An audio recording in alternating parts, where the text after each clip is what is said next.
Assalamu alaikum, parents and students. Welcome to another week of distance learning. Please make sure when you log into Microsoft Teams, you go to the correct channel. And since today we are doing science, we'll go ahead and choose the science channel. Then we will click on our files and we will go to week 9 files. Once you enter your week 9 files, you will find the attached online learning lesson plan, the PowerPoint, as well as our book pages and the answer key for self-assessment. Please make sure you open the online learning lesson plan. In it, you will find the lesson overview, the success criteria, learning steps and assignments, as well as our resources. So let's start our presentation for today. Today we are starting talking about climates. Now, we've already talked about weather, so this is just a jump from weather to climates.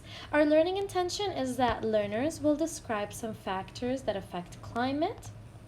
And our success criteria is, number 1, I can classify and name climate characteristics. Number 2, I can list the differences between the 3 climate regions. All right, here are the vocabulary terms for today. Number 1 is climate. Number 2 is polar. Number 3 is temperate. Number 4 is tropical. And number 5 is equator. All right, these are your 5 vocabulary terms for today. So let's begin our lesson, and please make sure that you check out the online link. There is a lesson tutorial. It would be a good idea to watch this, then you can come back to continue with me. All right, so what is climate? Climate is the average weather of an area over a period of time. Now remember, climate is different than weather. Climate is the average weather of an area over a period of time. Let's continue thinking. What is climate? There are different parts or zones of Earth, and they have their own type of climate. So you can see that there are different climate zones or climate regions on Earth, and they all have their own type of climate. So the ones with the pink color, they have their own type of climate. The ones with the yellow color, they have the same type of climate. And the ones with the green color, they have their own type of climate. And these are called climate zones. Let's learn a little bit more about each type of climate zones. So there are 3 main climate regions. They are also called climate zones. They are number 1, polar, number 2, temperate, and number 3, tropical. And these are our climate zones. All right, so that's polar, that's temperate, and that's tropical. Alrighty, so let's first talk about the polar climate zone. A polar climate is very cold and the air is dry. So we already know that the polar climate zone is cold and the air is dry. And we can see that over here, that these are pictures of cold areas. Next, we have the temperate climate zone. Now, temperate climate zone is different. A temperate climate is mild. The temperate zone goes through the 4 different seasons. That means that for them, in the temperate climate zone, the weather changes. And you can see here are the different seasons. There's fall, winter, spring, and summer. All right, and that's in the temperate climate zone. Remember, polar is cold and dry. Temperate climate zone is mild, and it goes through the 4 seasons. Our last climate zone is the tropical climate zone. Tropical climate zones are warm throughout the whole year. All right, so tropical climate zones are where you would probably go on vacation, and they are warm throughout the year. And you can see these all look like pictures of warm places. So what is the equator? The equator is an imaginary line around the middle of the planet. It divides Earth into northern and southern halves. So it's an imaginary line. It's not an actual line. It's an imaginary line around the middle of the planet. And it divides Earth into northern and southern halves. See, it splits Earth in half. Now, how does the equator affect climate zones? How is the equator connected to climate zones? Well, before we think about that, let's first think about the sun. Okay, let's think about the sun.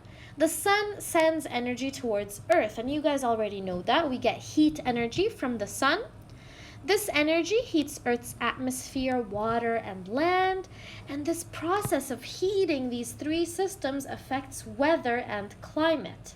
Okay, so the sun's heat affects weather and climate. Now, how is this connected to the equator? So how does the equator affect our climate zones? We're going to put this information about the sun together with our information about the equator and climate zones. So not every place on Earth gets an equal share of the sun's energy. Areas closest to the equator get more energy from the sun. So the areas that are closer to that imaginary line in the middle of Earth, they get more energy from the sun. So climates near the equator are more extreme. It's hotter closer to the equator. Alright, so here we have some pictures for you to understand. This is the equator, the imaginary line in the middle of Earth. And over here we have our tropical climate zone. And then a little bit further away from the equator, it's pretty warm, it can be mild. This is where we have the 4 seasons in the temperate zone. So close to the equator is our tropical climate zone. A little bit farther, so close to the equator, is our temperate zone. And when it's super far from the equator, that's our polar climate zone. Okay? So the equator, in places near the equator, the sun's rays are almost directly overhead. So the temperature is really high close to the equator. So close to the equator, we have our tropical climate zone. And the further you get, the colder it gets. So our polar climate zone is the farthest away from the equator, and the temperate climate zone is sort of close to it. Alrighty, so how far would you go to find a different climate? So we can see over here that you can go to different places around the world to get different climates. But we have a unique example in Hawaii. So did you know that there are different kinds of climates on the big island of Hawaii? The east shore of the island is warm and wet all year. And as you move over the island, you begin climbing over the Mauna Kea Volcano. Alright, so the Mauna Kea Volcano, actually, when we climb over it, the climate changes. So the higher or lower you go on the mountain, the climate will change. And this all happens on the island of Hawaii, where they have the Mauna Kea Volcano. So walking west, the weather gets drier and cooler as you go up the Mauna Kea Volcano. The higher up you go, the more the plants change too. If you reach the top of Mauna Kea, the weather is very cold and very dry. So remember, we started off on the east shore of the island where it's warm and wet all year.